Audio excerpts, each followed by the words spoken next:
Hello, beautiful people. Like, share, and subscribe.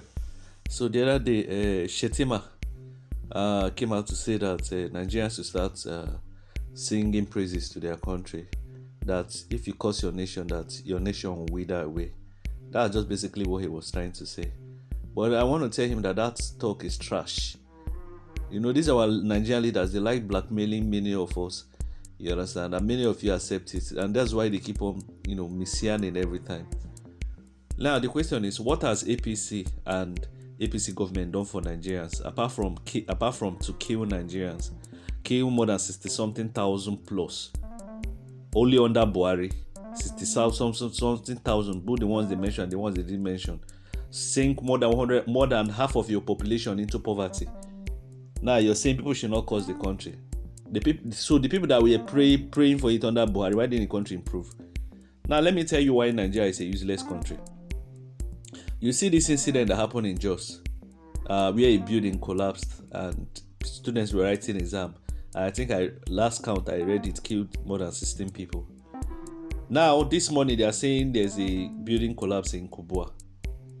Do you know that the Nigerian government will not do anything about it? Everybody will just move on like it's a normal thing. I've been into the construction industry in Nigeria. See, let me tell you, there's a lot of rubbish going on there. The molding of blocks that people do, they don't even use quality. People like to cut corners because they want to save cost. I read somewhere that it's supposed to be 20 blocks for one bag of cement, but guess how many Nigerians mold? They mold 50, 40, 60, and you expect the buildings to look solid and you expect the buildings to last long. I think the Nigerian government should regulate this building. I feel like what they should do, they should put agents all over the federation, the federal government. Before you build any house, or when you're building the house, there will be somebody that the government will pay that will be checking all the materials you're using. In fact, the person will be videoing it and be sending it to the database. If there's a building collapse, that person will be held. There will be a consequence for that person. In fact, the government should make the person's salary high. And all those buildings that the people is checking, you understand, let the people pay a kind of a premium to the government. You understand? So if the building collapses, that government agent will be held responsible. It's either his salary will be half that particular month, or he will even go to jail if possible. If they find out there's a case of bribery or something, you know. I feel like the government also needs to build a lot of houses too, to solve these issues. I feel like individuals are not supposed to be building houses. It's government responsibility. What individuals need is to take loan from the bank if you're working and buy a house. Then the few rich individuals can build. I feel like building of houses is a very expensive endeavor.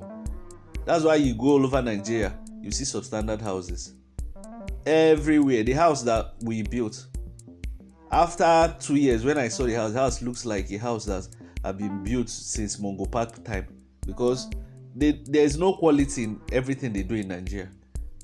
This issue of Otedola Bridge, that bridge, since I was small, I've been hearing of Otedola Bridge. That bridge, I don't even know where the bridge is. I know it's illegal, but I don't know where it is exactly.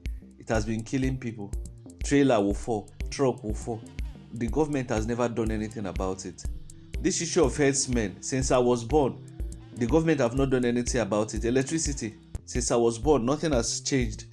Roads, nothing. And some people will say that Nigeria is making progress. Can you compare the number of people living in poverty during democracy beginning to now, since 1990 now? Which one is it getting lower? Is it increasing? And somebody say we should not curse Nigeria and the useless leaders. Me, I don't curse the country. It's the useless leaders me I curse. So these people should be careful about. Look at this one. It happened. Everybody will move away. My prayer is that all this calamity should be happening to the politicians or their wards. If it happens to the politicians, they will become more responsible. But if it doesn't happen, they will move on. And you that is a poor Nigerian, when you see all these issues, you must be vocal about it, so that it doesn't happen to anybody that you know. It's always the poor people is happening, but you find out that many Nigerians, even when Boko Haram is killing people, you hear that Boko Haram killed 50, people don't care. But this building collapsed and everybody's interested. because it's sensational. But Boko Haram, you hear Boko Haram kill 100, everybody just behaves as if it's stones they killed.